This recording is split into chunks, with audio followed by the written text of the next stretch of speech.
सकाळी उठल्यावर तुमचं पोट साफ होत नाही का? पूर्णपणे साफ झालंय असं वाटत नाही का?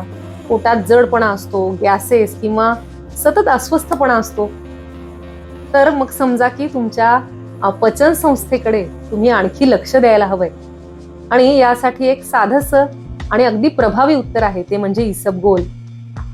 इसबगोल हा काही चमत्कारिक उपाय नाही, तर एक नैसर्गिक फायबर आहे, जो तुमच्या पचन संस्थेमधले सगळे टॉक्झिन्स आहेत, साचलेले मल आहेत, विषारी घटक आहेत, त्यांना सौम्यपणे बाहेर काढतो.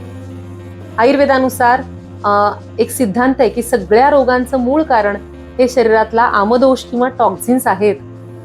तर इसबगोल पोट साफ करण्याचं काम करतो, त्यामुळे आतड्यांचं आरोग्य सुधारतं, शरीरात लाघव म्हणजे हलकेपणा येतो. तर रात्री झोपण्याच्या आधी तुम्ही साध्या पाण्यामध्ये 1 चमचा इसबगोल मिसळून घेऊ शकता. त्याचा रिझल्ट तुम्हाला दुसऱ्या दिवशी लगेच जाणवेल. अगदी स्वस्त असलेलं हे सोल्युशन आहे, पण तुम्हाला पुढच्या अनेक आजारांपासून, अनेक समस्यांपासून वाचवू शकतं.